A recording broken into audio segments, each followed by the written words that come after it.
In today's episode of F Your Chair, we're going to be covering hamstring mobility. Most people think that stretching the hamstring will automatically make it flexible, but most people don't realize that it's also a contributing factor to their low back pain. There's a hidden muscle no one rarely trains, which is their hip flexor.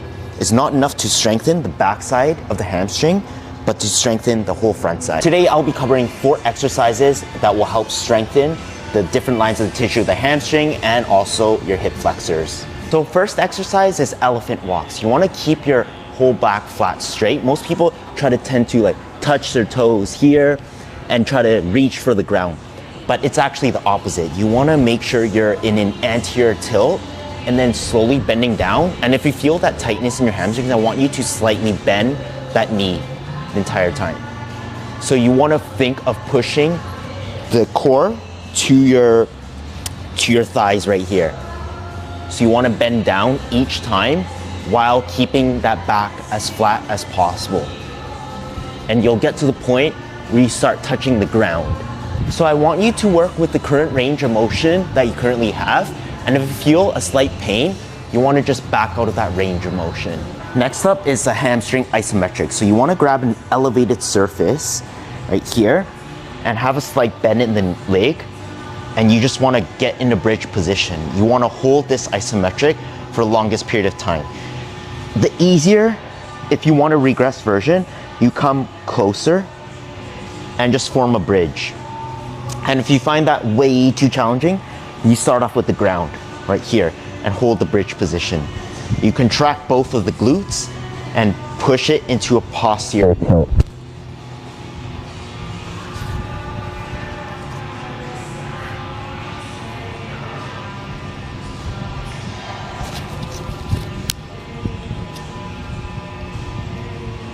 And when that's way too easy, you can always walk your feet out to the very end until you feel this right in that hamstring.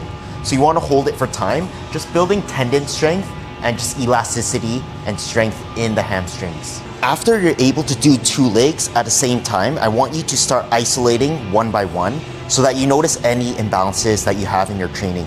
One hamstring might be stronger than the other, so you want to hold the same amount of seconds for each leg. So same thing for the right leg and then left leg. And for this next exercise, now that we strengthened the back of our hamstring, we need to strengthen the front part, the hip flexors and the psoas. So we're gonna grab a very light resistance band right here, and we're gonna progress it toward kettlebell. So we're gonna tie it in between our feet right here, and we're gonna grab the pole if you don't have enough balance, and you just wanna have in a bent leg position right here. So you wanna get into a nice chest up nice and tall, and you wanna get that bent leg and keep that isometric position. Slowly lower, and then again, keep that nice torso up and straight and contract the glutes the entire time. Next up, we're gonna use a kettlebell for this. So same thing, we're gonna go into different lines of position. So we have the linear line and we have the abduction going into the very side. So there's different lines of tissue that you can hit with the hip flexor and psoas. So I want you to kind of go over all these different positions so you're very strong in that. So you want to start off very lightly, starting off up right here, and then going into 45-degree angle. Just own that position, and then same thing going to the side. I don't want you shifting your body to try to compensate for that, because in that sense, you're not really hitting different lines of tissue. You're just rotating your torso. But you want to focus on your hip.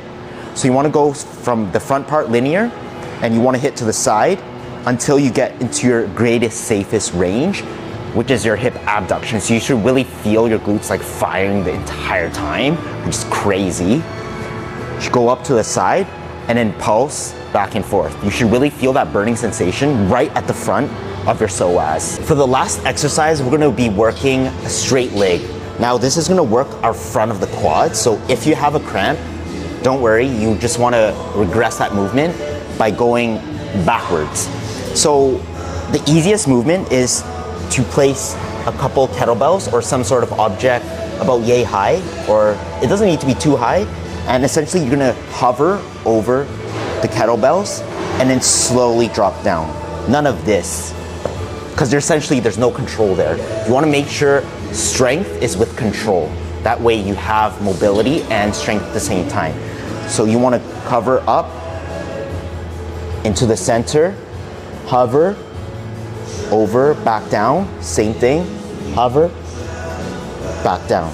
And if it's too hard, the height, you can always do it without the blocks and do single leg.